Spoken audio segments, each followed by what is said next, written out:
안녕하세요. 민원연의 미디어 탈곡기 38화 시작하겠습니다. 점점 이 숫자에 강해지고 있는 것 같죠? 저는 민원연의 김원경 사무처장이고요. 미디어 탈곡기의 이장입니다. 네. 네, 전 민원연 배나은 활동가고요. 분녀회장입니다. 네, 청년회장 이봉활동가입니다. 네. 그래, 어찌됐든 금요일입니다. 즐거운 금요일.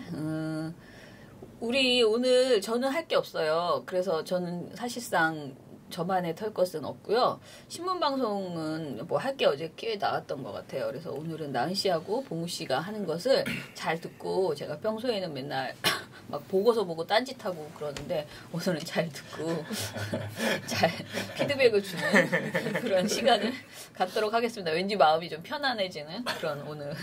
네, 그러면 먼저 그 JTBC의 그 강경화 기획부동산 보도 있잖아요. 이거를 저희가 그저께 이제 먼저 보지 않고 하루 잠깐 그날 봉우 씨가 휴가 냈던 날인 것 같아. 근데 그 휴가 낸 날 너무 많은 사안이 터진 거야. 네. 그 전날, 그죠?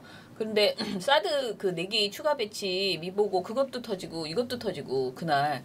근데 그 사드부터 먼저 보고서를 그거는 휴가 중이었는데도 그걸 썼거든요. 그런데 JTBC는 제 휴가 중일 때는 아니었고요. 원래 어제 보고서가 나왔어야 되는 그 사안입니다. 5월 31일 보도니까. 강경화 기획부동산 이 보도는 어제 이제 아무튼 보고서를 냈습니다. 일단 무슨 내용인지 보시고요. 네. 사과가 마음에 드셨는지 그런 이야기. 마음에 드실 리가 없죠. 네, 그런 이야기 해봅시다. 네. 네, 이게 뭐 이제 워낙 많이 알려져 있어. 5월 30 요새 이제 우리 누리꾼들이 정말 이제 언론들은 사실 긴장해야 되는 시기가 왔습니다. 우리 누리꾼들이 이제 보도가 나오면 거의 곧바로 팩트 체킹을 원래 팩트 체킹도 이제 팩트 체킹 자체도 사실 우리나라에서는 트렌드가 된 지 그렇게 오래된지가 않았습니다. 끼케와야 JTBC가 시작하는 2년 정도라고 할 수 있겠는데 그거밖에 시간이 지나지 않았는데 이제는 네티즌들이 거의 뭐 곧바로 팩트 체킹을 해버리는 시대가 왔어요. 이제 팩트 체킹도 언론의 전유물이 아니다. 그래서 보도를 정말 제대로 내지 않으면은 곧바로 이제 폭격을 당하는 그런 상황이 됐습니다. 네. 그래서 JTBC 5월 31일 강경화 외교부 장관 후보자 관련 의혹 보도가 대표적인 또 그런 사례가 됐습니다. 그래서 너무 많이 알려져 있어서 제가 뭐 굳이 이 보도 내용을 하나하나 읊어드릴 필요는 없을 것 같고 몇 가지 이제 지적된 지점을 말씀을 드릴게요. 그래서 이 보도가 일단 가장 큰 문제, 가장 본질적인 문제는 뭐냐? 기획부동산이라는 용어를 잘못 썼다는 겁니다. 네. 그래서 이제 지적하는 분들 또 이제 부동산 전문가들도 몇 분이 그런 지적을 한 것으로 알려져 있는데 기획부동산은 기본적으로는 물론 이제 탈법적 요소가 있지만은 기획부동산은 기본적으로는 부당한 이득을 취하는 사기의 방법 중에 하나입니다. 네. 근데 이게 이제 뭐 방법에 따라서 법에 안 걸릴 수도 있고 그렇대요. 네. 근데 아무튼간에 그래서 기획부동산은 뭐냐면은 아주 싼 값에 땅을 사가지고요. 싼 값에 땅을 사가지고 용도 변경 또는 지금 여기서 문제가 이 보도에서 문제가 된 형질 변경 해서 용도 변경을 그러니까 뭔가 상업적인 용도로 변경을 하는 거겠죠. 그러니까 그래서 아주 싼 값에 그러니까 사실 개발할 수 없는 땅을 싼 값에 사서 개발할 수 있는 용도로 바꾼 다음에 그걸 아주 잘게 쪼개는 겁니다. 땅을. 그래서 잘게 쪼개가지고 막 그래서 기획부동산은 기본적으로 막 30개 정도로 쪼갠대요. 네, 지금 JTBC 보도에서 4개라고 나와가지고 이제 그것도 이제 비판의 논란이 여지가 됐는데 그래서 30개 정도로 막 잘게 쪼개가지고 그거 하나하나를 막 여기저기 파는 겁니다. 하나의 땅을. 그래서 엄청난 부당 이득을 차익을 챙기는 거죠. 네. 그래서 이 기획부동산 자체는 이제 흔히들 말하는 투기꾼들 사이에서는 네. 법을 어기지 않는 이상 정당한 방법으로 이익을 취하는 것이다. 이런 이제 주장도 있고 그런데 이제 그 용도를 변경하는 과정에서 사실은 탈법이 많다고 합니다. 네. 그래서 용도 변경을 이제 그 기관 측에 로비를 해서 공무원한테 돈 주는 거겠죠. 네네. 그런 식으로 해서 부당하게 사실은 할 수 없는데 용도 변경을 하거나 이런 상황이 발생해서 거기서 이제 불법이 발생하는 거죠. 그런 것으로 쓰이는 거. 그러니까 사실 기획부동산에 혐의가 있다 그러면은 그거는 땅을 판 사람한테 적용되는 말이에요. 산 사람은 피해자가 되는 거죠, 사실은. 근데 JTBC 보도에 의하면은 강경화 후보자 측이 두 딸 명의로 지금 산 건데 어쨌든 강경화 후보자가 산 거겠죠. 강경화 후보자 측이 4개로 분할된 땅을 샀다. 그리고 용도를 변경했다. 그 뒤에 값이 올랐다. 이렇게 됐거든요. 그러니까 산 사람이니까 사실 기획부동산이라는 용어를 쓸 수 없다는 것이 대표적인 비판이고 그리고 형질 변경 과정이지만 형질도 변경이 됐습니다. 임야에서 대지로. 그 과정에서 탈법이 있다는 아무런 보도 내용이 없어요. 그러니까 이 보도는 기획부동산이라는 용어 자체를 쓸 수가 없는 보도라는 점이 가장 본질적인 문제점으로 지적됐습니다. 그리고 또 하나의 문제는 이제 흔히들 말하는 노룩 취재라 그래서 네. 다음 로드뷰 그리고 등기부 등본 그리고 가격 그리고 현지 부동산 업자 한 명의 인터뷰만으로 보도를 만들었는데 그러니까 현장에 가보지도 않고 취재를 했다는 거죠. 네. 그래서 노룩 취재다 해서 또 비판을 받았다는 점. 그래서 가장 이제 오류가 났던 지점이 마치 투기를 위해서 그 땅을 산 것처럼 묘사가 됐는데 사실 그 이제 강우 부자 남편 이일병 교수가 거기서 상당히 열심히 이제 조경도 하고 건축 및 인테리어도 상당히 열심히 해서 그거를 계속 블로그에 올리고 있었어요. 심지어는 건축 도면까지. 그래서 그 블로그를 한 번이라도 본 사람들 지금은 블로그가 폐쇄됐어요. 왜냐면은 그 강호 부자가 내정이 되는 바람에 이제 모든 그 공식적인 활동을 조심한다는 의미로 블로깅을 폐쇄했는데 이미 그 전에 그 블로그가 너무 유명해서 많은 사람들이 그 사진을 다른 데 막 공유해가지고 구글에 검색만 해도 그 사진이 막 나와요. 막. 그래서 JTBC가 조금만 더 의혹이 있어서 조금만 더 검색을 해봤다면 사실은 이게 투기 목적이 아닐 수도 있다는 점을 알 수 있었다. 그래서 그런 지점에서 취재에도 상당히 부실함이 있었다는 비판을 받았습니다. 이렇게 두 가지 정도로 압축을 할 수 있습니다. 그래서 사실은 이게 투기 목적이 아닌 것을 투기처럼 과장한 보도가 됐다. 이런 비판이죠. 그래서 가장 중요한 점은 이렇게 비판이 제기되니까 6월 1일 어제죠. 이제 하루 만에 JTBC 손석희 앵커가 사과를 냈는데 제가 볼 땐 이게 또 다른 논란은 날 것으로 보입니다. 그래서 어제 사과 보도를 보신 분들은 알겠지만은 사과를 먼저 한 것이 아니라 이 보도를 왜 냈는지 어떤 점에서 이 보도가 정당한지에 대해서 먼저 해명을 했어요. 그러니까 해명이라기보다는 정당한데 그래서 보시면 알겠지만은 충분히 우리는 여기에 대해서 의문을 품을 수 있다고 생각을 했다. 왜냐면은 강남에 이미 부동산이 2개나 있는데 또 부동산을 살 필요가 없다고 생각을 했고 그리고 어쨌든 간에 4개로 분할된 땅을 샀다는 점이 상당히 이례적이고 그리고 그 이후에 가격이 3배 이상 폭등했다는 것도 상당히 이례적이기 때문에 우리는 충분히 보도할 수 있다고 생각했다. 여기까지가 이제 첫 번째 사과 보도의 내용이고요. 그 다음에 이제 인정을 한 점이 기획부동산이라는 용어를 잘못 쓴 점에 대해서 인정을 했고 그리고 현장에 기자가 가지 않았다는 점도 인정했습니다. 그러니까 취재 방식에 대해서 그 잘못을 인정했을 뿐이지 어떤 의혹 제기의 정당성 문제에 대해서는 사과를 하지 않았다고 봐도 무방한 점입니다. 그래서 이 부분에 대해서는 좀 의견이 갈릴 것 같아요. 사과할 만큼 했다고 보는 분들도 있을 것이고 어떤 분들은 보도 자체가 부당하기 때문에 지금 보도의 기본적인 취지가 기획부동산인데 그러니까 사실 따지고 보면 SBS가 문재인 해수부 거래 의혹 보도 냈을 때 지금 손석희 앵커의 사과는 어떤 식으로 볼 수 있냐면 SBS가 문재인 해수부 거래 의혹 보도를 내놓고 우리가 그 해수부 공무원 한 명의 인터뷰만 근거로 제시한 건 잘못했지만 거래 의혹이 있다는 건 맞는 것 같다. 이런 식으로 사과한 거랑 비슷한 거예요, 사실은. 그러니까 핵심적인 내용은 지금 정당성 자체는 인정을 사과해야 된다는 것을 인정하지 않았기 때문에 사실 굉장히 부족한 사과로 볼 수도 있는 상황입니다. 두 분은 어떻게 보셨나요? 사과에 대해서? 저는 부족하다고 생각했어요. 일단은 그 기획부동산이라는 말 때문에 문제가 그렇죠. 이게 보도의 핵심이 그거라서 네. 아니 근데 저는 이런 털탱이가 문제예요. 털탱이. 그 기획부동산이라는 그 용어 자체를 저는 좀 더 취재해서 더 얘기를 했어야 될 것 같아요. 그 해명을. 그러니까 그냥 그 단어가 부적절했다 이렇게만 말하면은 사람들이 생각하는 이 보도의 문제점에 대한 해명이 전혀 안 되는 거예요. 그러니까 사실 지금도 다시 보면 제목이 기획부동산 매입 의혹이거든요. 그러면 제목 자체만 드라이하게 그냥 봤을 때는 기획부동산인 것을 이분이 매입했다. 그러니 우리가 잘못한 게 없다라고 JTBC는 말할 수도 있을 것 같아요. 근데 그러니까 사실은 기획부동산 매입이라는 용어 자체가 언어 도단이에요. 그러니까 매입한 사람은 기획부동산의 피해자가 되는 거거든요, 원래. 네. 그렇죠. 그런데 문제는 그런 어떤 도덕적 판단이 없이 그냥 기획부동산을 매입했다. 그런 의혹이 있다.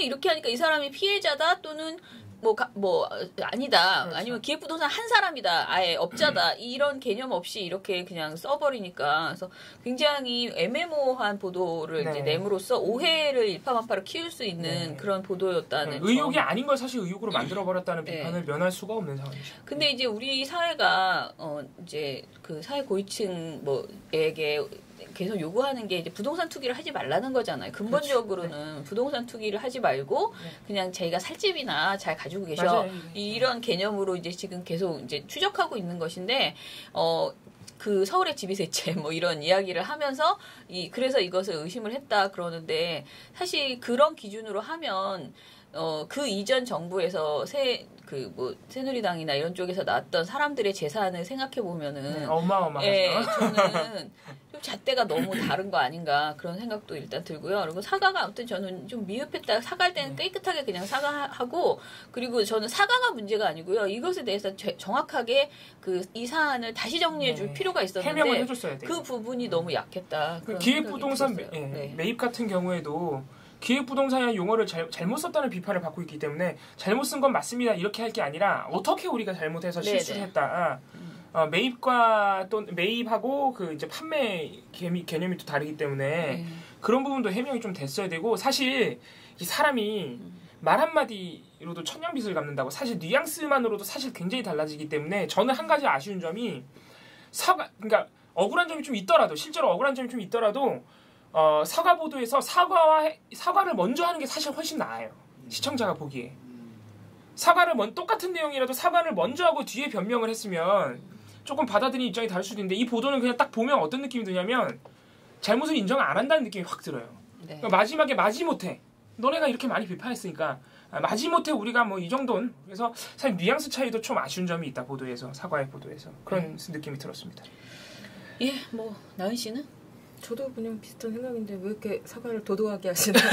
워낙 도도하신 분이시라서. 네, 원래 워낙 도도하신 분이라서.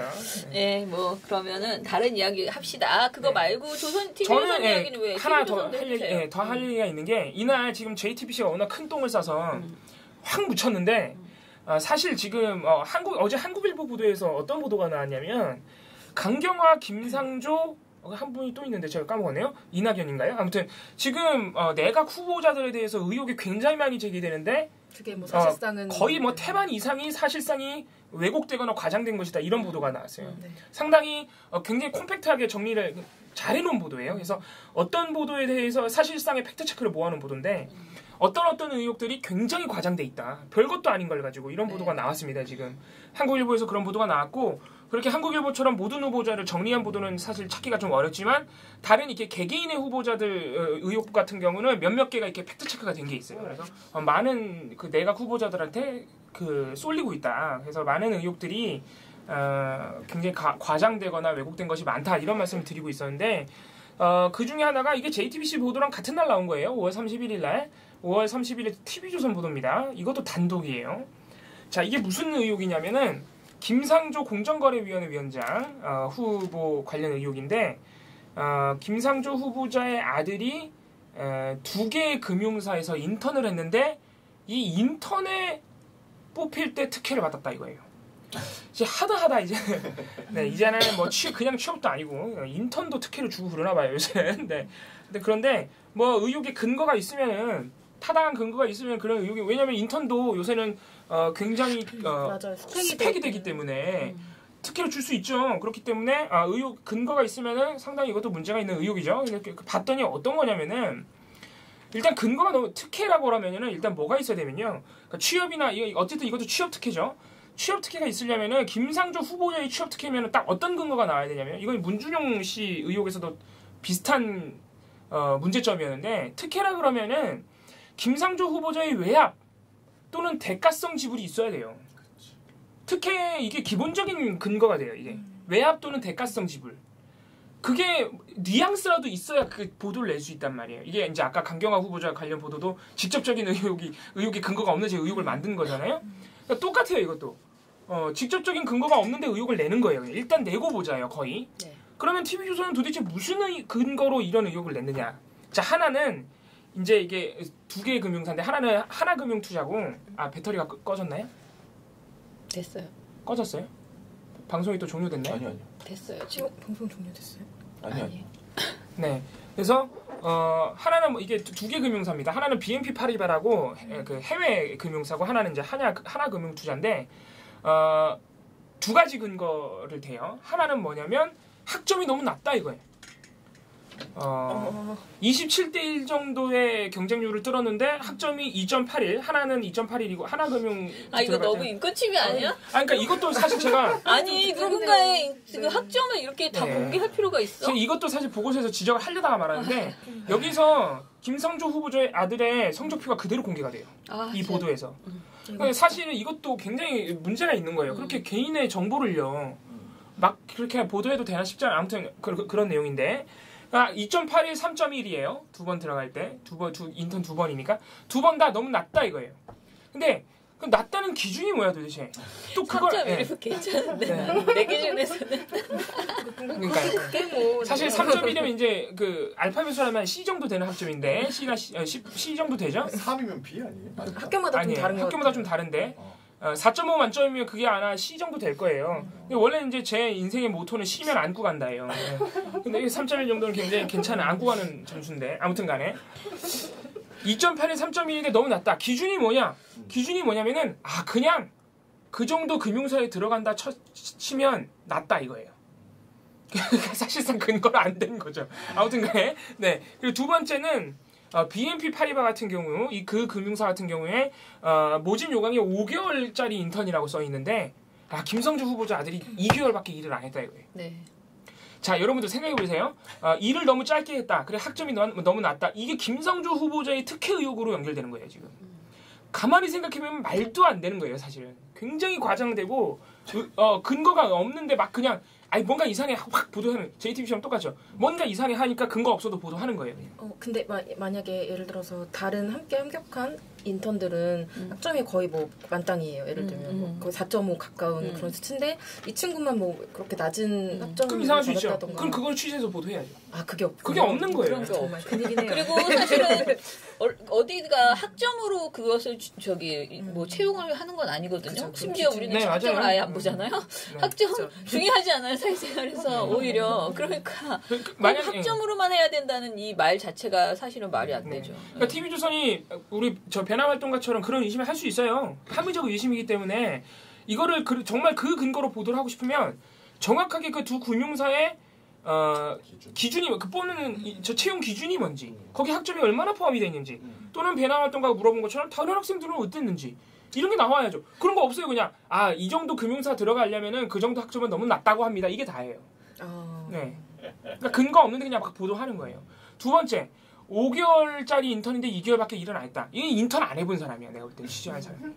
인턴은요. 뭐 이제 은행사 인턴은 제가 안 해봐서 모르겠고 주변에 친구들이 없어서 잘 모르겠는데 보통 기업들 인턴이 기간이 정해져 있긴 한데 보통 방학 인턴이고요. 2개월, 3개월. 그리고 인턴 기간이 정해져 있는 경우에도 협의가 되는 경우가 상당히 많다 그래요. 제 주변에 인턴하는 친구들한테 물어보니까. 그러니까 내가 원래 2개월짜리인데 5개월 할래요. 그러면 안 되는데 그러니까 더 길게 할래요. 그러면 안 되는데 3개월짜리인데 한 1개월만 하면 안 될까 그러면 해준다 이거죠. 뭐 이 두 금융사는 어떤지 모르겠지만 아무튼 굉장히 엄청나게 막 특혜로 이어질 만큼 이례적인 내용은 아니다. 그리고 아까 말씀드렸듯이 특혜가 되려면 대가성 지불과 외압이 있어야 됩니다. 근데 그런 근거 없이 그냥 막 보도를 낸 거예요. 그래서 지금 어떤 반론 이 의혹에 대해서 어떤 반론이 나와요? 일단 김성주 후보자 측은 잘 모르는 것 같아요. 그래서 나는 느닷없지. 나 정말 뭐야 관심 없어. 아들 학점도 몰랐을 것 같은데. 나는 야 너 학점 이거밖에 안 되니? 그러면서 물어봤을 것 같은데. 그러니까 이게 인권침해라는 겁니다. 그러니까 사실은 그 성적표 막 보여주는 것도 굉장히 인권침해예요. 보도 윤리에서도 어긋난 보도고 김성주 후보자 측은 일단 나는 싫을 것 같아. 나는 아들이 인턴하는 미안하지 뭐 아들한테. 나는 아들이 인턴하는 것에 대해서 별 관심이 없었다. 그래서 관여하지 않았다. 이렇게 반론이 나. 제가 볼 땐 잘 모를 가능성이 커요. 진정성 있는 말씀이십니다. 아버지 같은 답변이었습니다. 잘 모를 가능성이 크고. 그리고 이제 어떤 반론들이 나오냐면 이 아들이 본의 아니게 그래서 개인정보가 계속 노출되고 있는데 연세대학교 수학과 출신이래요. 그래서 연세대학교 수학과 출신이면 학점이고 뭐고 그 정도 금융사 인터넷 들어간다 이런 반론이 나오고 있고요. 너무 이제 학벌로 가네요. 이게 이제 뭐 여러 군데에서 나오고 있는데 뭐 그런 것도 나오고 아무튼 뭐 여러 가지로 반론들이 나오고 있습니다. 그래서 TV조선이 이 반론들과 상관없이 상당히 근거가 부족하기 때문에 이런 보도는 내면 안 된다. 그래서 우리 시청자 여러분들이 또는 그 신문을 보는 그러니까 아무튼 언론 수용자들이 의혹 보도에 대해서 굉장히 지금 눈이 높아졌어요. 그래서 이런 보도가 나오면 저희가 굉장히 긴장하고 이제 봐야 되는데 네티즌 여러분들이 너무 지금 이미 훌륭하게 팩트 체킹하고 계셔가지고 어떻게 보면 민원연도 참 일하기가 편한 시대가 왔다. 이렇게 포인트를 다 집어주세요. 요 TV조선 김상조 후보 보도는 저희가 먼저 한 겁니다. 자, JTBC가 너무 크게 저질러 놔가지고 요거 주목을 받지 못하고 있는데 아무튼간에 이런 너무 뭐랄까 아무 말도 안 되는 의혹 보도는 그러니까 눈에 안 띄는 게 차라리 나을 수도 있어요. 그렇죠. 괜히 내가 화제를 만들어주나 이런 묻혀버리는 게. 네, 여기까지 하겠습니다. 근데 또 한편으로는 참 우리 사회가 이런 일들이 너무 비일비재했잖아요. 그러니까 누구 아버지가 누구냐 뭐 이런 그 아주 높은 사람이 아니어도요. 사실은 그냥 부모 이런 영향이 굉장히 많았던 게 우리 사회잖아요. 여태까지 이게 저는 이제 김성주 그 선생님 말이 아니고 선생님. 모든 사람들이 이랬는데 그동안 이런 거를 그냥 당연시 해오다가 이제 와서 다들 굉장히 이게 그러니까 어떤 사회에 누군가의 그 권위 있는 사람들의 갑질 이런 것에 대해서 국민들의 눈높이가 높아진 건 사실이다. 특히 그 문재인 후보 아들 그때부터 해서 사람들이 뭐 정유라 뭐 이런 걸 다 이렇게 해가지고 감시 의혹이 높아졌기 때문에 사실은 또 반대로 생각하면은 앞으로 우리 사회에서 뭐 좀 하려고 하면 공부만 잘해서는 이제는 끝난 시대다. 그러니까 뭐 이렇게 장차관 좀 하고 뭐 이렇게 해보려면은 진짜 우리가 말하는 것처럼 어렸을 때부터 위장 전입 안 하고 뭐 안 하고 뭐 부동산 투기 안 하고 자식 군대 보내고 그런 어떤 우리가 이렇게 관성화되어 있는 아주 큰 잘못 도덕적으로 크게 문제가 아니라고 생각했던 그런 많은 부분들 있잖아요. 저 며칠 전에 누가 얘기하면서 우리 옛날에는 뭐 취업 부탁 이런 거 그냥 툭 하지 않았냐? 뭐 이런 어른들 그런 얘기 하거든. 전화해서 나 이거 좀 뭐 부탁해요. 근데 이제 그런 거 하면 안 되는 시대가 이제 온 것을 인정하기는 해야 된다 다들. 그러니까 이게 제가 이분한테 뭐라고 하는 게 아니고요. 사회가 굉장히 그런 거에 대해서 민감해진 상황이라는 것에 대해서는 저는 좋은 징조라고 보고요. 다만 이 잣대를 저 새누리당이나 그 자유한국당 사람들이 좀 가져줬으면 좋겠다. 왜냐면 본인들은 진짜 거의 다 이 기준으로 했을 때는 거의 뭐 국회의원직도 거의 태하는 내려놓으셔야 될 거예요. 그리고 왜 국회의원한테는 이런 얘기를 국회의원 뽑을 때 있잖아요. 사실은 의원을 검증해줘야 되잖아. 총선 보도에서 왜 쓸데없는 보도만 하고 사실 한 사람 그 사람에 대해서 이런 걸 털어줬어야 돼. 그럼 우리가 표를 찍을 때 생각할 수 있잖아요. 근데 무슨 어느 지역 가가지고 뭐 누구랑 손잡았고 뭐 누가 돌아다니고 이런 거 뭐 대통령이 돌아다니면 손잡아준 거 이런 것만 맨날 보도를 하니까 그래서 저는 거꾸로 이런 보도 굉장히 나쁘고 의혹 보도가 이렇게 대충 하는 것은 정말 문제가 있는데 사회적으로 이 사안에 대해서 굉장히 감수성이 높아진 것이 현실이고 그 현실에 맞춰서 다들 이제 자기 관리를 일 좀 하시려고 하시면 공부만 잘해서는 안 된다. 자기 관리 잘 하셔야 된다. 이것과 두 번째는 최소 9촌까지는 관리를 또 그렇죠. 9촌까지 맞아. 구촌의 취업 이런 것들. 네. 구촌 아니지. 부인의 배우자의 구촌. 내 구촌도 아니야. 배우자의 구촌. 네, 우리 국민의당. 그리고 친구의 배우자의 구촌. 그런 거는 우리 신경 끊으시고요. 아무튼간에 그런 것과 그 다음에 이 기준으로 제발 그 지방선거나 총선 이때 후보자들에 대해서 좀 검증부터 좀 제발 나와줬으면 좋겠다. 너무 그런 이렇게 그렇다고 너무 이렇게 별것도 아닌 거 가지고. 차인께서 지금 말씀하시는 거는 이렇게 예민하게 어떤 부정청탁 같은 걸 보도해달라는 거지 근거 없이 막 보도하는 게 아닙니다. 네. TV조선이나 JTBC는 근거가 매우 부실하기 때문에 이런 보도는 나오면 안 되고요. 그리고 일단 학점을 그렇게 공개하면 어떻게 창피하게. 개인정보 침해. 아니 입장을 바꿔서 생각해봐. 내가 당하면 좋겠냐고. 진짜 정말 너무 신나다. 그러니까 사실 신문도 사드 배치 관련돼서 유감스러운 보도들이 굉장히 많았어요. 지난번에 그러니까 31일자 보도에서 나왔던 논조가 거의 사실상 그대로 반복이 됐고 했던 얘기 또 하면서 그렇게 나왔는데 이거를 똑같은 보고서를 또 써가면서 이 논리를 계속 소개를 해줘야 되느냐라는 좀 고민이 들어서 그거는 일단 접고 또 다른 이슈로 한번 보고서를 써보고 싶어서 만들어낸 보고서인데요. 이게 5월 31일 날 좀 눈에 띄는 대법원 판결이 하나 나왔습니다. 민중총궐기 집회를 주도한 혐의로 구속 기소됐었던 그 한상균 민주노총 위원장한테 이제 징역 3년이 확정이 확정 판결이죠. 네, 확정이 된 것인데요. 이건 상당히 좀 문제적인 판결이라고 할 수 있겠습니다. 왜냐하면 이분이 뭐 어마어마한 뭐랄까 폭동? 뭐 이런 것도 저지른 것도 아니고 우리가 다 집회 시위 권리가 있고 그 어떤 시민의 정권을 향한 의사표시는 또 헌법이 다 보장한 것이잖아요. 근데 그 자기 어떤 권리를 나와서 행사를 했을 뿐인데 어떤 시위 과정에서 일부 폭력이 있었다는 이유로 거의 뒤집어 씌워서 이분에게 그거를 한상규 위원장한테 사실상 전가한 거예요. 다 뒤집어 씌워서 이분이 뭐 다 명령 내리고 지시한 것도 아닌데 이걸 다 뒤집어 씌워서 이분한테 이렇게 중형을 내렸다는 거는 이건 굉장히 심각하게 그래서 앞으로 그 어버이연합이 아니고 탄기구 정광용 그분한테 어떤 판결 내는지 정말 잘 지켜봐야 됩니다. 네네 이건 정말 그분은 공개적으로 선동을 한 분이거든요. 폭력 상태를. 그리고 사실 집회에서 뭐 어떤 불법 행위들 폭력 행위가 있었다면 그걸 유발한 경찰한테 책임이 있는 거죠. 막지 않고 물대포 쏘지 않으면 사람들이 굉장히 평화적으로 집회를 하잖아요. 근데도 지금 이런 판결이 내렸다는 게 좀 납득하기 어렵다 그렇게 생각이 들고요.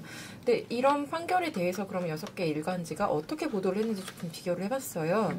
근데 이게 사실 한상균 위원장을 뭐라고 명명하는가에서부터 이게 좀 선명하게 드러난다고 생각을 해요. 예를 들면 동아일보는 한 위원장을 뭐라고 말하냐면 국회의사당 부근에서 불법 폭력 시위를 주도한 혐의로 기소된 이라고 부연 설명을 해요. 한 위원장에 대해서. 또 집회 참가자들을 선동해 경찰 차량을 파손하고 경찰 수십 명을 다치게 한 혐의로 기소된. 안 선동했다고. 네, 이런 표현을 사용하고요.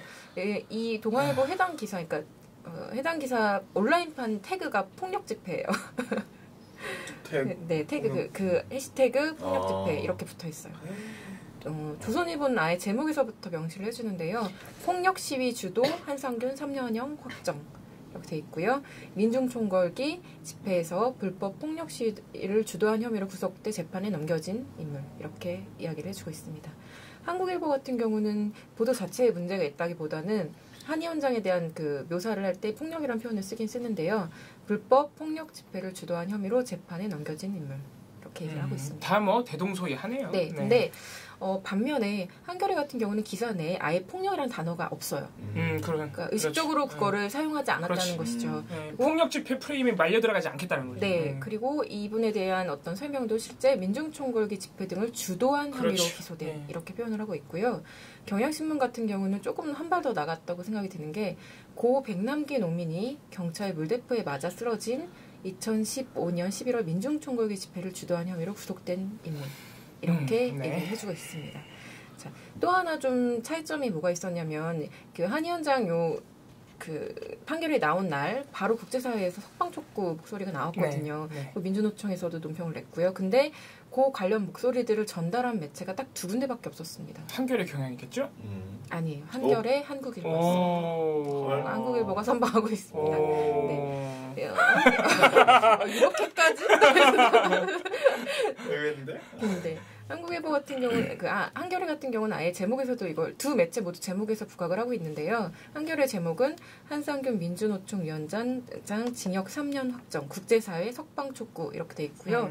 거의 뭐 이거에 관련해서 의견을 낸 국제사회 그리고 국내 목소리를 거의 다 나열을 했다고 보시면 됩니다. 기사 안에서. 그리고 한국일보는 유엔 즉시 석방 권고에도 대법 한상균 3년형 확정 제목에 이미 관점이 들어가 있죠.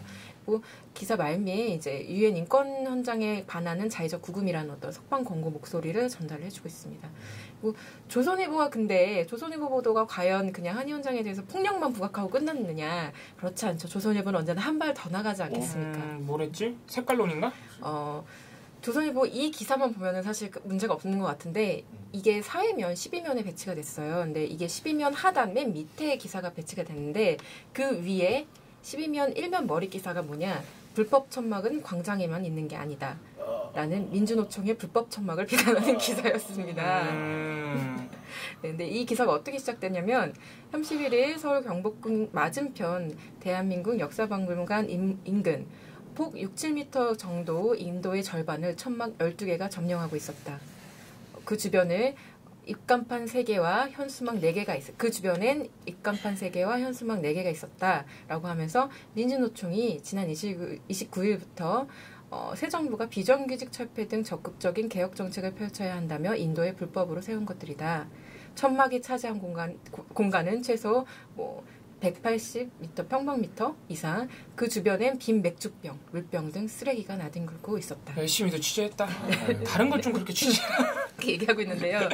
이제 확인을 해봤는데, 민주노총이 확인을 해봤는데, 사실 이게 법적으로 불법이냐 아니냐라고 얘기할 어떤 아직 논란이 있대요. 그러니까 일단 민주노총은 자신들이 세우고 있는 모든 시설물에 집회 시위 신고를 하고 있다고 합니다. 그렇죠.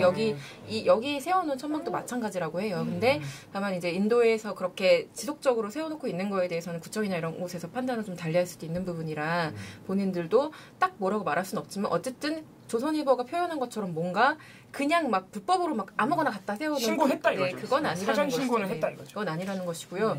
또 하나 기사를 보면서 좀 이해가 안 되는 게 용상전 주변에 뭐 쓰레기가 좀 있어요. 근데 그게 다 민주노총 거야. 민주노총 건가? 상관이야. 인도에는 언제나 쓰레기가 있고 그건 지나가는 사람들이 버린 걸 수도 있는데 마치 민주노총이 거기다가 막 쓰레기 쌓아놓고 막 무슨 뭐 하는 것처럼 하는 것 자체가 굉장히 일단 원래 악의적이기 옛날부터 때문에. 민주노총은 악마처럼 그리기로 유명한. 네, 그래서 별다른 근거도 없이 굉장히 어떤 뉘앙스를 주는 거죠. 위에는 민주노총이 어떤 불법 천막을 세워놓고 막 이렇게 시민들에게 불편을 주는 단체라는 걸 강조하고 아래에는 그 위원장이 불법 폭력 시위로 구속이 되고 뭐 이제 판결을 받았다라고 얘기를 하는 것 자체가 어떤 뭐랄까 하나의 내러티브를 구성하는 네 지면상에서 네 그죠 그런 건 참 잘해요. 그 지면을 본 사람들은 어머 이런 무서운 단체가 이런 느낌을 주는 그런 구성이었다. 그래서 그거를 좀 지적하고 싶어요. 그렇게 참 잘하더라고요 구성을.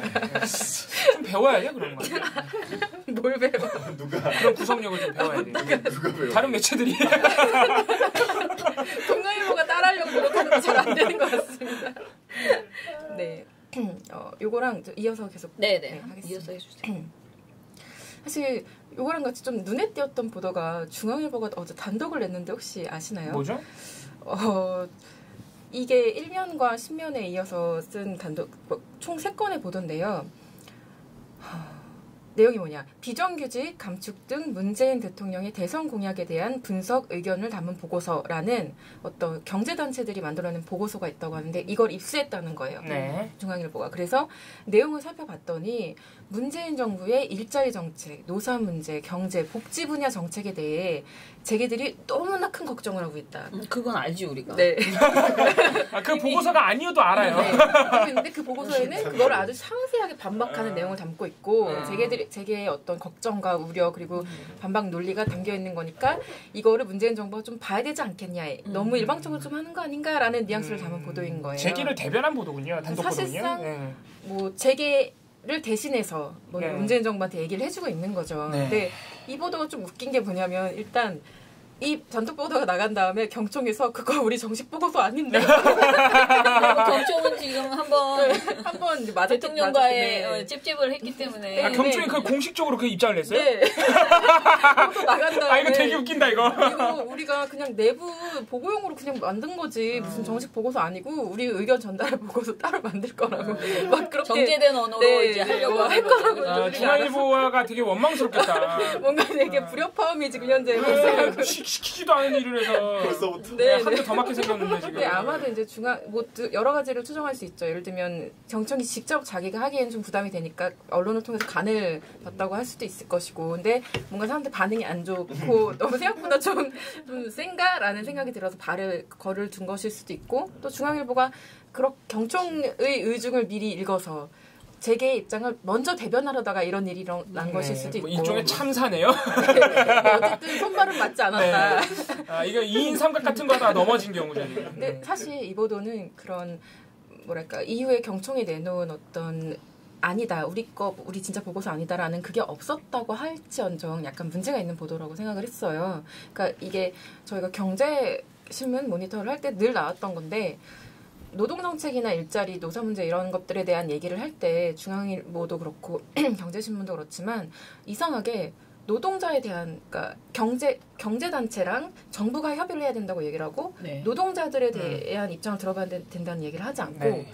또 하나는 어떤 정책을 시행해야 된다고 얘기를 하면서 뭐 예를 들면 그런 것들이 있어요. 청년 고용 관련해서 어떤 정책을 막 경제계에서 막 걱정을 해요. 근데 실질적으로 그러면 언론이라면 그러면 정부는 근데 왜 그걸 추진하려고 하고 실질적으로 어떤 효과를 위해서 하려고 하는지에 대한 어떤 부연 설명이 있어야 되는데 그런 게 없이 그냥 경제계가 이렇게 우려를 하고 있는데 계속 할 거냐는 그런 뉘앙스로 얘기를 계속 하고 있는 것이 문제라는 생각이 들었어요. 우리도 경제계인데 우리도 경제 활동을 하는데요.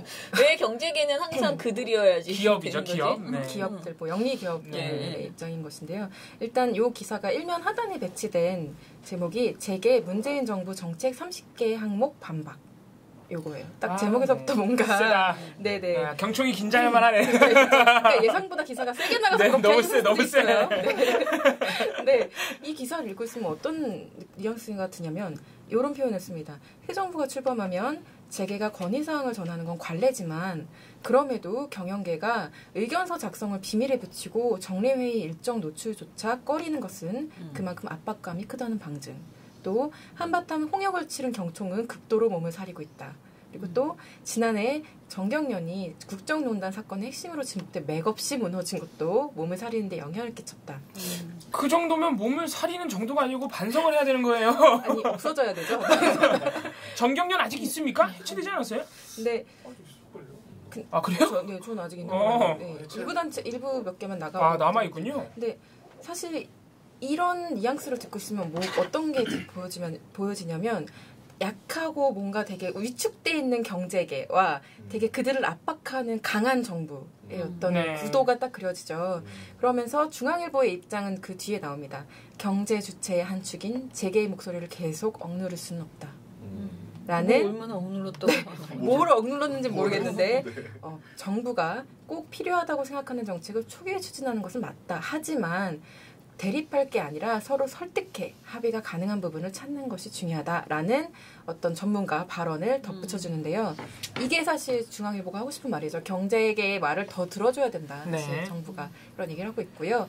신면 기사들도 마찬가지예요. 사실 신면은 아예 그 전 지면에 전 진영을 다 털어서 요 관련 보도를 채워넣었거든요. 중앙일보가. 근데 죄송합니다. 최저 시급 1만 원 공약, 재계 큰 따옴표 15년간 이미 급격히 올랐다. 급격히 올랐다고요? 근데 이상하다. 난 10년 동안 뭐 했지? 급격히 올랐다고요? 몇백 원씩 오른 걸로. 뭐한 아, 심지어는 100원도 안 오른 적도 있어요. 몇십 원 오른 네. 것도 네, 어쨌든 이런 그러니까 제가 봤을 때는 거의 말도 안 되는 정말 말도 안 되는 얘기들을 하고 있는데 중앙일보가 여기에 대해서 반박을 안 해줘요. 계속 그냥 뭐랄까 어떤 느낌이면 거의 진열 예쁘게 이렇게 진열을 해주는 느낌인 거예요. 그들의 주장을. 네, 그 보고서를 예쁘게 이렇게 네. 털어서. 아, 진짜 급격히 올랐다니 진짜. 알면서도 그렇게 말하는 거겠지? 아니라는 걸 알면서도? 네, 그러기를 바랍니다. 네, 같은 지면의 다른 기사는요. 큰 따옴표 안에 다 들어있는데요. 공공일자리 81만 개, 새로 생기는 일자리는 12만 개뿐. 그러니까 공공일자리 새로 만들겠다는 그 공약도 마음에 안 들어.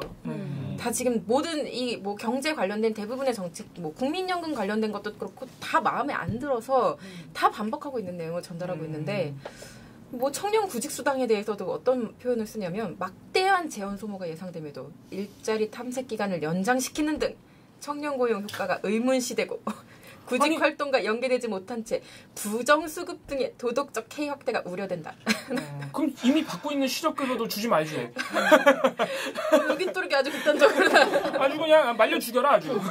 정말 모든 것이 다 그냥 규제개혁과 노동시장 예연화 뭐 이런 얘기들을 하고 있는데 아주 무방비하게 이런 얘기를 이렇게 얘기를 하고 있고 또 하나 중앙일보는 여기에 대해서 경제계가 이런 주장을 하면 정상적인 언론이라면 너무 극단적인 건 좀 자제를 시켜야 되는데 경영계의 이 주장에 대해서 뭐라고 얘기하냐면 이처럼 경영계가 경제사회 공약을 분석하고 대응 논리를 만든 것은 향후 정부와 소통 창구가 열렸을 때 경제정책 전반에 대해 목소리를 내고 참여의 폭을 넓히기 위한 준비 과정으로 풀이된다.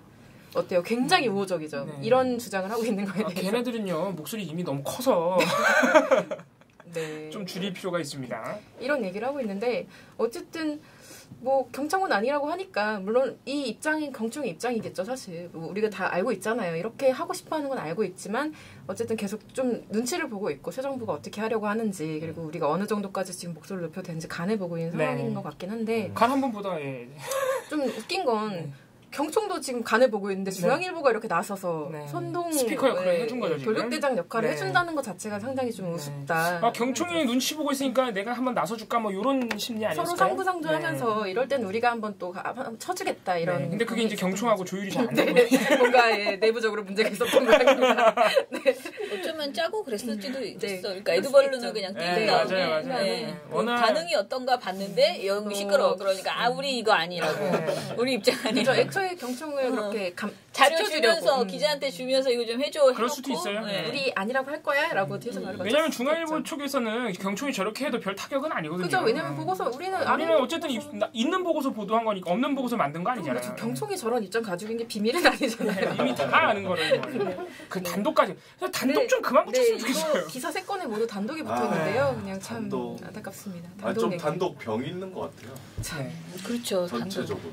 맞아요. 요새 일어나는 일들 전부 다 단독 기사가 다 문제가 된 거잖아요. SBS도 단독이었고 JTBC도 단독이었고 아니 뭐 단독이 붙을만 저도 5월 31일 그러니까 JTBC 보도 나온 날인데 다 그날 채널A 단독 보도 중에 얼마나 황당한 단독 보도가 있었냐면은 사드 미보고 허위보고 사태 때문에 난리잖아요. 지금 한민구 장관은 거의 빼박입니다 지금. 그런 게 있었어요? 이렇게 모른 척했다가 지금 큰일 났죠. 왜냐면 지금 또 국방부가 지금 공식적으로는 25일, 26일 보고 때 다 안 했다고 인정을 했어요 지금. 빼박이에요 빼박. 아무튼간에 지금 항명 사태인데 한민구 장관을 채널A가 자기네가 단독으로 만나서 인터뷰를 했대. 이 단독이에요 이게. 오 그래? 봤는데 너무 황당한 게 한민구 장관이 31일 날 막 왔다 갔다 했을 거 아니에요. 막 바쁘게 여기 조사한다 그래서 돌아다녔잖아요. 심란하게 돌아다녔잖아요. 그 과정에서 이렇게 인터뷰를 몇 번 했어요. 공개적으로. 그래서 뭐 이거는 뭐 지금 대통령께서 계속 말씀을 하고 계신 상황이라서 내가 뭐라고 말하기가 어렵다. 더 이상 내가 말하면 진실 게임으로 갈 수 있으니까 내가 말을 안 할란다.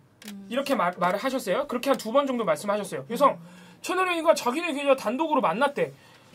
만났으면 그 단독 인터뷰가 나와야 될 거 아니에요. 근데 보도의 절반이 그 화면이에요. 그 이미 다른 언론에서 다 보도된 거. 한민구 장관이 이렇게 왔다 갔다 하면서 인터뷰한 거 있잖아요. 단독이 아니었어요. 그럼 나머지 절반은 뭔가? 나머지 절반이 이제 단독인데 뭐냐면은 놀랍게도 내용이 똑같아요. 그러니까 한민구 장관이 채널A 기자랑 단독으로 인터뷰를 한 거는 사실일 수 있는데 말한 내용이 똑같아요. 공개적으로 인터뷰한 거랑. 내가 더 이상 말하면 진실 게임이 될 수 있으니까 더 이상 말하지 않겠다.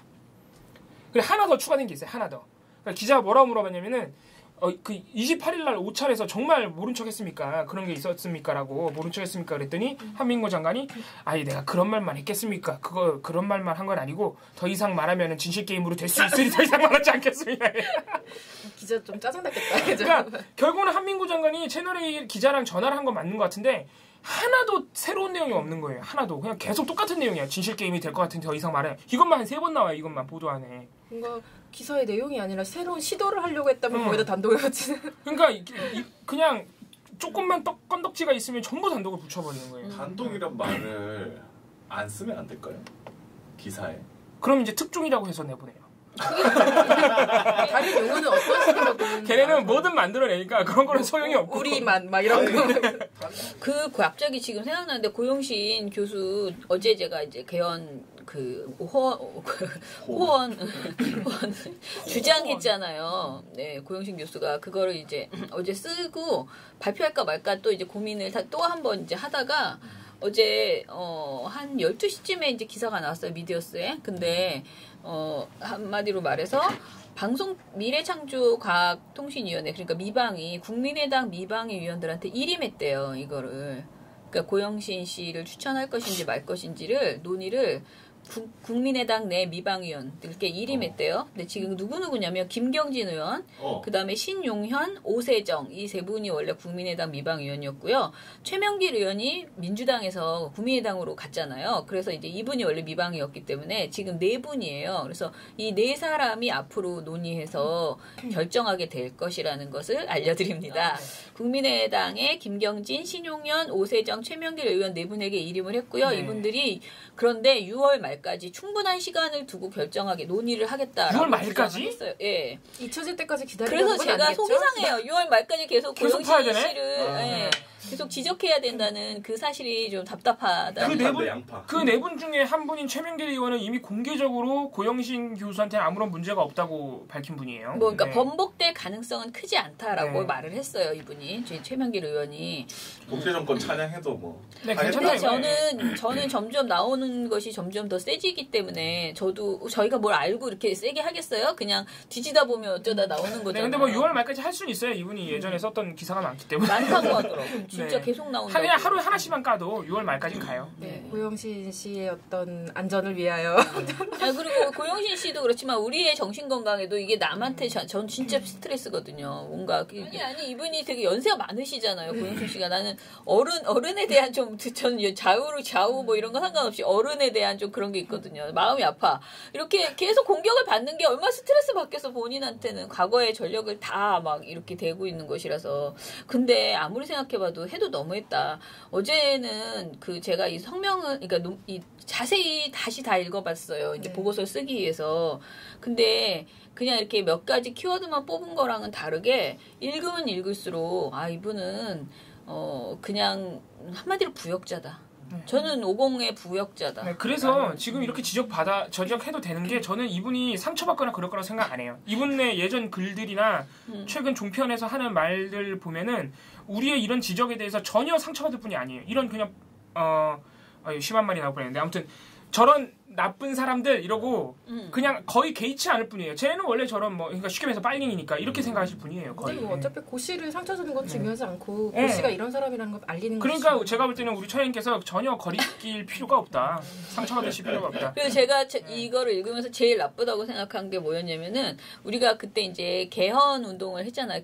개헌 서명 운동을 굉장히 열심히 다들 하고 사실 그게 이제 60으로 가는 그런 집회를 하면서 이제 호원 철폐 막 이런 거를 막 요구하면서 86년도에 그런 60항쟁이 벌어진 건데 그 86년 3월에 개헌 서명 운동에 대해서 엄청나게 비판을 하는 그런 이 말을 이 사람이 한 거예요. 야당이 그 개헌 서명 운동을 주도해 나가는 것에 대해서 되게 세게 비판을 하면서 뭐 반대를 위한 반대를 하고 있다라고 이야기를 한다거나 무조건적인 반대 생리와 대결 자세를 고집하고 있는 그런 상태다라고 말을 하거나 어제도 얘기했지만 전두환 씨의 정치는 큰 정치 대화합이라고 호환주의자죠 이분은. 네, 당시에 호환주의자예요. 칭송을 하고 그걸 받지 않는 그 제안을 받지 않는 야당에 대해서는 엄청나게 비판을 하면서 개헌 서명 운동을 중단하라는 식의 요구를 하고 있는 거죠. 그러니까 전두환 군부 독재 연장을 원했던 분이죠. 그렇죠. 정리하자면. 네.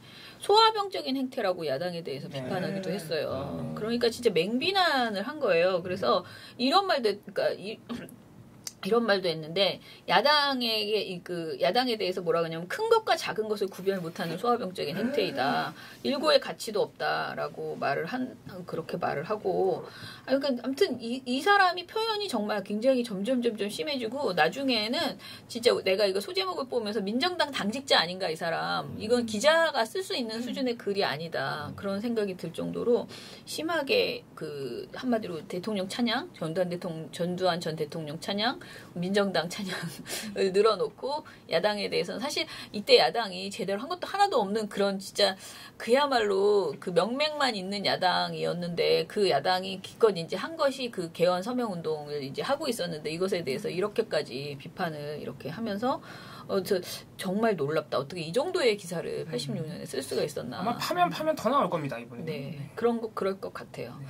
그래서 우리에게 자꾸 파괴하지 마시고 빨리 결정을 제가 볼 때는 스스로 스스로 이 정도 되면 스스로 내려오실 만도 한데 나 안 하겠어 이렇게 하시면 그리고 어차피 안 되는데 네. 그 어차피 결격 사유가 지금 있는데 방통위 내부에서 어떤 말도 나오냐면 물론 해석이 분분하지만 네. 이분이 추천이 돼도 우리가 임명할 수가 없다 이런 얘기 나와요. 왜냐면 법에 명백하게 결격 사유인데 그걸 어떻게 그러니까 왜 이런 쓸데없는 논란을 계속 만들면서 국민의당은 6월 말까지 이걸 끌 일이 아니에요. 6월 말까지. 계속 이렇게 놓지 않는 모습을 보면은 그냥 저도 상상의 나래를 펼치게 되는 거죠. 네, 그러니까 대가성으로 이렇게 네. 호자주기로 약속했던 거 아닌가. 맞아요. 그런 추천까지 하게 되는 거죠. 그러니까 자꾸 이런 생각 하게 된단 말이죠. 6월 말까지 또 끈다 그러니까. 그리고 저희가 오늘 원래 그 논평을 내야 되는 상황인데, 그러니까 안지는 며칠 됐다는데 그 심의가 나온지는 저희 TV조선이 저희 보고 가짜뉴스라고 했던 그 방송이 있었어요. 보도가. 저희가 이거를 심의를 내고 언론중재위원회에도 냈는데 언론중재위원회에 가서는 그쪽에서 이제 해명 보도를 내주겠다고 해서 그냥 싸우기 더 이상 이렇게 막 너무 피곤했어요. 선거 시기였고 그래서 그걸 그냥 받아가지고 해명 보도를 TV조선이 보도를 하는 걸로 실제 방송이 나갔거든요. 해명 방송이 그렇게 해서 마무리가 됐는데. 어찌됐든 해명 보도를 했다는 것은 TV조선이 잘못했다는 것을 인정했고, 그리고 이거는 민원연은 가짜뉴스가 아니다. 민원연 그 보고서는 가짜뉴스가 아니다라는 걸 인정을 한 내용이에요. 잘못이 명백하다라는 걸 인정을 한 건데. 자기네 잘못을 인정한 거예요. 인정했는데, 이것을 방송통신심의위원회에 저희가 심의를 냈는데, 거기에서 의견 제시밖에 안 나온 거예요. 그러니까 사실상 그냥 아무것도 안 한 제재가 안 가해진 겁니다. 그러니까 너무나 황당한, 그러니까 사실은 이 정도 되면은 이거는 명백하게 잘못한 거를 TV조선조차 인정한 거죠. 법정 제재가 나와야죠. 네, 그런 법정 제재가 나와야지 되는데 이게 이번에 그렇게 나왔더라고요. 의견 제시는 아시다시피 우리가 저도 방심위에서 특별심의위원 해봤지만은 거의 그냥 이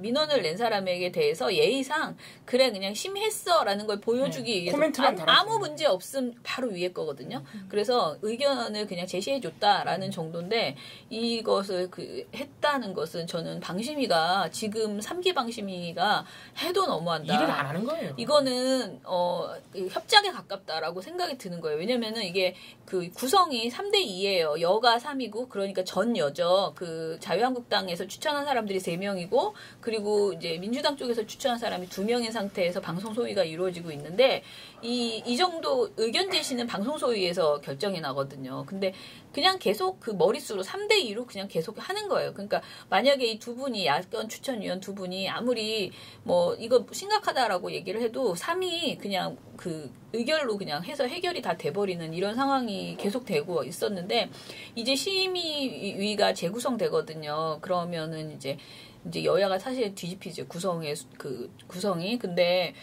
지금까지 나온 올해의 보도만으로도 너무 심각한 게 많았고, 우리 지금 계속 TV조선에 대해서 얘기하잖아요. 근데 이게 다 심의에 가면 문제 없음 또는 의견 제시 정도밖에 안 나오는 상황이 지금까지 계속 되고 있는 거고, 이게 아마 7월은 돼야 구성이 바뀔 것 같은데, 지금 아시다시피 종편 재승인에서 걸리는 시기 있잖아요.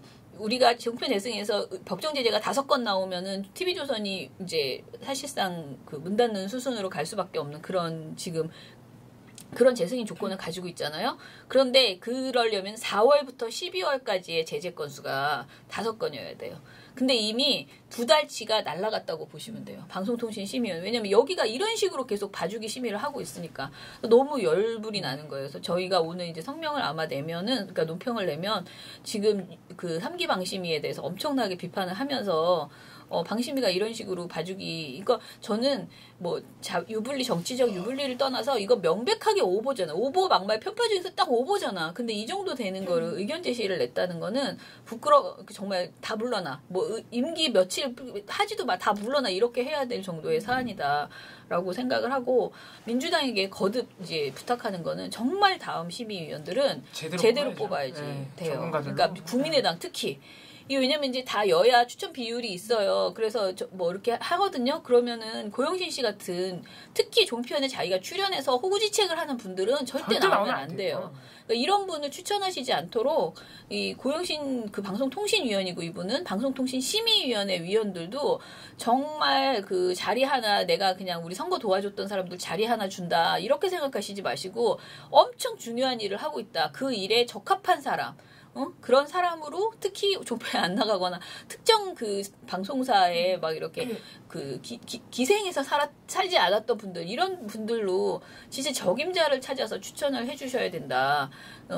그 모든 자리가 다 중요하죠. 사실 관직이나 뭐 이런 거 다 중요한데 우리 입장에서는 언론 관련해서는 방심위와 방통위가 너무나 중요하기 때문에 진짜 이번 제 구성이 잘 됐으면 좋겠다 해서 나중에 되고 나서 누굴 추천했는데 또 우리가 반대하고 막 예를 들어 민주당에서 추천한 사람 우리가 반대하게 될 수도 있는 거예요. 상황이 어떤 사람이 될지 모르니까 저는 그것을 미리 좀 계속 저희가 말씀을 드려야 되겠다. 제발 잘 추천해라. 그냥 대충 사람 보고 자리 그냥 이렇게 배치하는 것이 아니고 적임자로 그렇게 추천해 주셨으면 좋겠다. 그래서 사기방심위에 대해서 지금 정말 엄청 중요한 시기다라는 거를 거듭 언론개혁도 돼야 되지 않겠습니까? 지금 검찰개혁, 뭐 4대강, 뭐 온갖 문제, 뭐 세월호 다 지금 논의가 지금 어찌됐든 시작됐고 비정규직 문제도 그렇고 하는데 언론개혁만 완전 멈춰있는 상태잖아요. 그런 상태에서 지금 그나마 법적인, 그러니까 제도적으로 대통령이 할 수 있는 것, 그러니까 대통령이 뭐 MBC 사장 물러나 이렇게 할 수는 없는 거잖아요. 그거는 우리가 시민의회 끌어내가야 되는 문제고 정확하게 정권이 할 수 있는 제도 안에서 고칠 수 있는 거는 방심위와 방통위의 인적 구성을 적임자로 해서 법대로 그 집행해 나갈 수 있게 그렇게만 되면 그런 특혜 환수할 수 있고 문제 있는 방송사에 대해서 규제를 가할 수 있거든요. 그래서 그런 것들을 좀 할 수 있도록 시민분들이 좀 관심도 갖고 압력도 좀 가하고 민주당도 그렇고 특히 이제 야권에서도 좀 자신들이 그 맡은 그 어떻게 보면 TO라고 이제 말을 하죠. 내가 추천할 수 있는 TO에 대해서 진짜 고용신 같은 사람 말고 제대로 된 사람을 할 수 있도록 신경을 써줬으면 좋겠다. 그런 부탁을 드립니다. 네. 오늘 저희 이제 드디어 저희가 금요일이라서 오늘 저희 이거 몇 번 얘기하나 너무 즐겁습니다. 네. 다음 주에는 더 재미있는 이야기로 많이 털어보도록 하겠습니다. 민원연의 미디어 탈곡기는 다음 주에도 열심히 털어드리겠습니다. 탈탈탈 안녕.